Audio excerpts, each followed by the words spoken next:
Hello there my fellow holotable heroes and welcome to another roster review. Now it's been a while since I got a request to do one, but today is a special one because it's my first returning customer. So I did already a roster review a few months ago back for them, so they kind of made a good progress. So they're again with a point where, you know, they maybe need some suggestions what to do. Now, before we get into it, obviously we do need to give a shout out to them. So Fenway, and they get as well OG Feast of Empire, probably my favorite guild after obviously the guild I'm in, because I had quite a few, I think, requests in terms of roster reviews from them. Now, in terms of the roster, you know, we'll kind of go through and just talk about, you know, what to work on, but some kind of like notes, summary of notes that they've given me. They just unlock Grand Inquisitor, so they can now help obviously with unlocking Riva for their guild, which is good. They also just unlock Ray, so their resources are now absolutely exhausted. And I was like, you know, they know kind of they need to work on Leia or Jedi Master Kenobi, but they've got some other teams maybe that could, you know, take up in terms of relics and things like that. So that's what we'll be looking at. Now, my overall thoughts. You know, because their resources looks like are drained, I would suggest them to go for Jedi Master Kenobi before they go for Leia, just because of the Karatech crunch. The only Karatech unit they still need to gear up is Bow, whereas on Leia obviously they still need, you know what, Nisa, who else, Scout Trooper, Drogon, right? So it's gonna be a bit more Karatech intense going down the route of Leia, so I would do Kenobi first. Then in terms of capital ship, I would suggest overall Executor over Profanity, because at the moment it's just so much better really than Profanity, and also I think the overall relic requirements to unlock it are a bit lower than for Profanity. Now I know that ships, you know, are not exactly exciting things to farm, but remember, capital ships, once you unlock them, 10 shards at a time a month, right? It'll take like what, 2 years to get them to 7 stars. So better get them done as soon as you can, and then you can focus on the other stuff later. Plus, as an addition as well, it's always good to farm ships, because guess what, they don't need gear. So if your resources on gear are low and relics, just farm ships. And you know, at least you're farming something. They're not none of the ships are like double drops, right? So they take forever to farm anyway, and then it gives you some time a little bit in between, obviously, to build up resources so you can work on more characters going forward. So just some kind of overall thoughts. So let's just go through with that in mind, and just mention the factions that they potentially could work on. So 501st, I think there was nothing in there. So yeah, first we'll kick off with Bounty Hunters, because as mentioned before, I would suggest to farm Executor. We obviously need to get what is it, Boba, Bosk, and Dengar up to their relic requirements for Executor. Cad Bane is not, I think, requirement, only his ship is. But obviously, once you do Executor, you do want him relic up, and he needs to be at relics for unlocking Jedi Master Kenobi anyways. So I would also suggest working on him, and obviously same thing, where is he? Django just needs a couple of more relic levels to reach the Jedi Master Kenobi unlock. So overall, you know, Bounty Hunters are in quite good shape.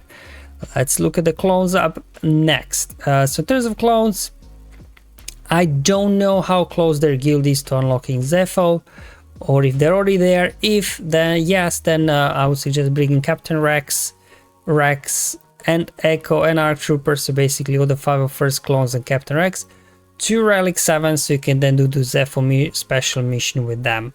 And then Captain Rex is anyway needed as well, right, to unlock Leia for Relic 7, so you know, it's kind of a double benefit there. And then yes, we do need to work on Clone Sergeant and Cody, right, to unlock Jedi Master Kenobi. Then in terms of the droids, they're kind of relic up already, so I think just, yeah, Grievous and Magna Guard need a couple of more relic levels to reach Jedi Master Kenobi unlock. And then for the Empire, because again, suggesting going for Executor, I would bring Piet. He's needed for relic 8, so we need to bring him up at some point for Executor. And then Aiden, where is she? There she is. Let's farm up Aiden, right? They just unlocked Grand Inquisitor. As you will see, they do have Scythe as well at 7 stars, so we might as well work on Aiden and her TIE Defender just to really boost the viability of, you know, your Empire fleet.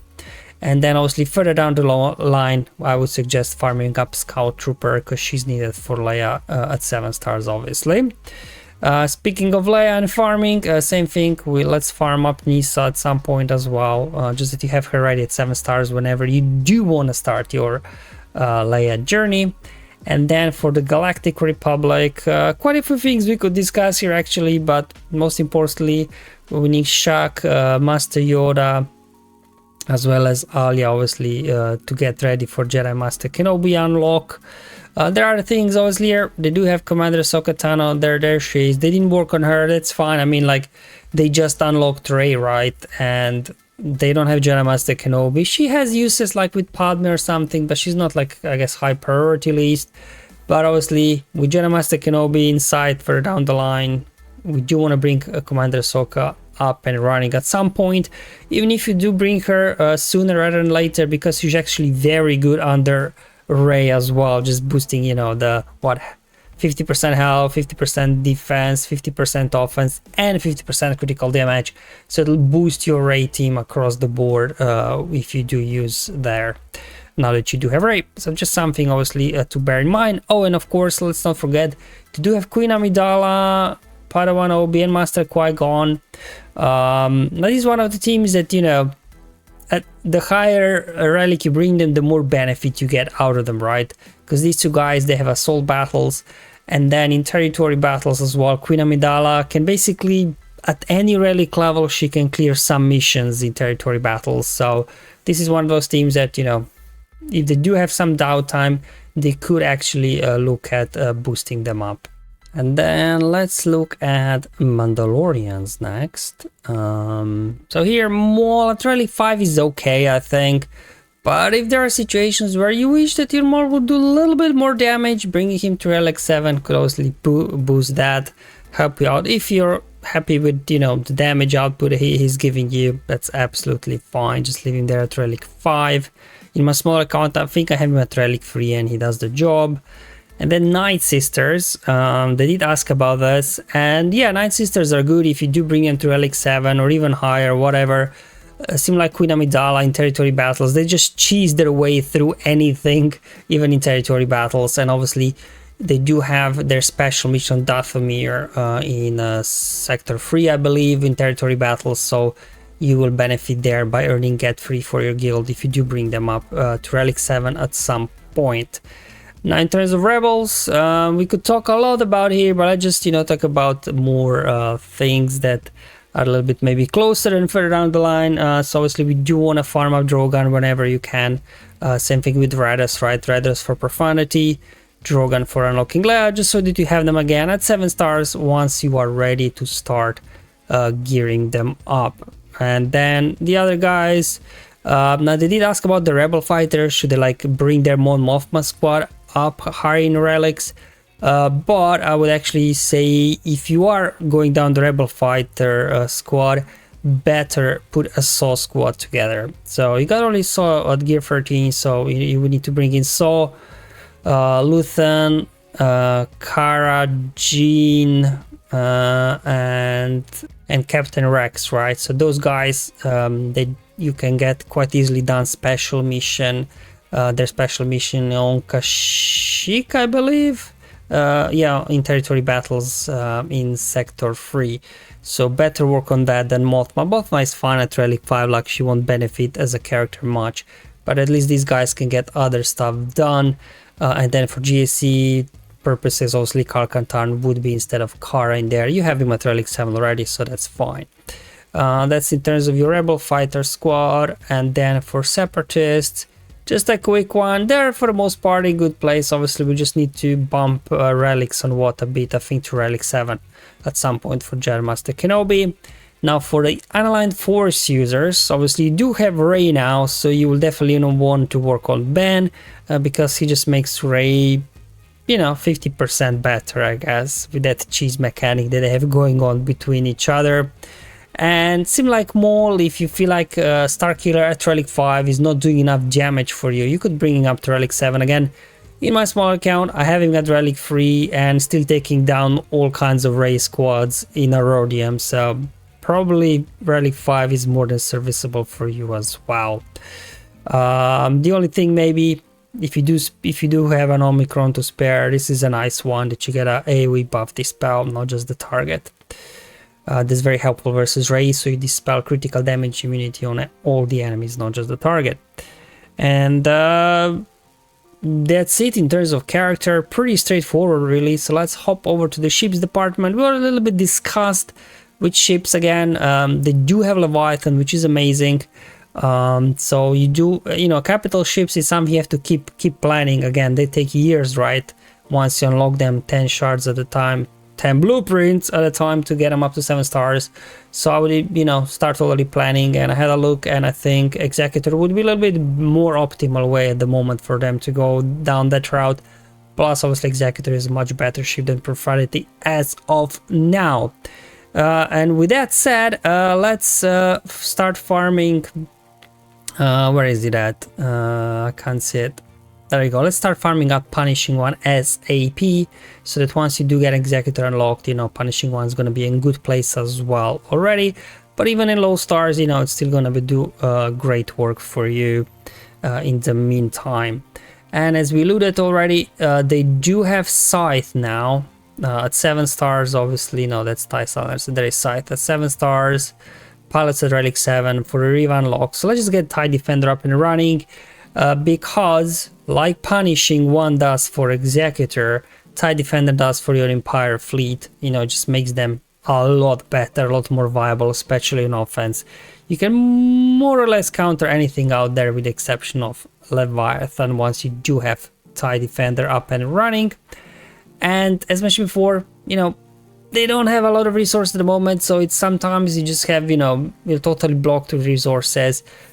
Get your Hyena Bomber farmed up, get your Vulture Droid farmed up as well. Now that they did unlock Redus, let's also, can't see them there, come up and especially for your Resistance fleet. It will really allow Redus to do some crazy things like nuking out Malevolence.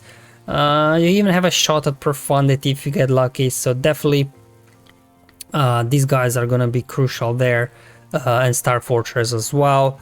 And then if you ever need what should I farm, let's also get Shuttle up and running, because if you are planning to use Empire to counter Profundity, Emperor Shuttle is gonna be very important for that counter. So definitely ships are kind of not very exciting, but no double drops. They take a while to farm, but the good thing about it is you don't need gear, you don't need relics for them, right? If you already have pilots up and running, like you, especially for Shuttle, you do anyway, it's kind of a no-brainer just to farm them up a little bit while you're building up resources for other characters. And that's all, guys. That's all for today's review. Kind of a bit more straightforward one than usual, just because it's kind of like a follow-up of the initial review we already done. And the account is kind of now in a very decent place. They're kind of filling out slowly the roster with everything.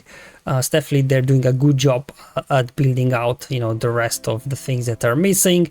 Now just a case of do you want to hop on from Ray straight to another Galactic Legend? Probably not. Resources are drained, that's why I would suggest work on Executor first. But I'm getting ahead of myself, because guess what, we are gonna look at the plan next.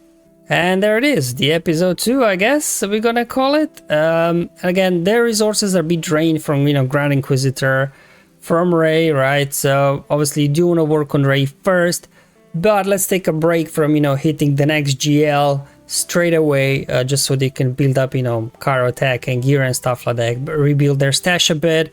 Let's focus on Executor, because they're not too far off to get it, and these guys that they need to gear up, I don't think they have Chirotech, so hopefully it shouldn't be too difficult to get them up and running. And then in terms of farming, yeah, let's farm Punishing One, Iden, TIE Defender as well, and then just start farming up Bow also for Jedi Master Kenobi further down the line. And after that, you can either farm ships, as mentioned before, you know, finish off your resistance and separatist fleets, or you could start farming those missing units for profundity and Leia that you can work on after. So it really depends, you know, what you want to do first, how your resources are. In terms of gearing, obviously, we're gonna prioritize Rey. You just unlocked her, right? And then all the executor requirements, same thing for Adler King. Let's finish those executor requirements up. Now I think Beskar, Mando and Cat Bane are not required for executor, but obviously you do want to bring them up to a decent level so they can actually do some work for you. And then at some point here, you know, you should be able to unlock executor.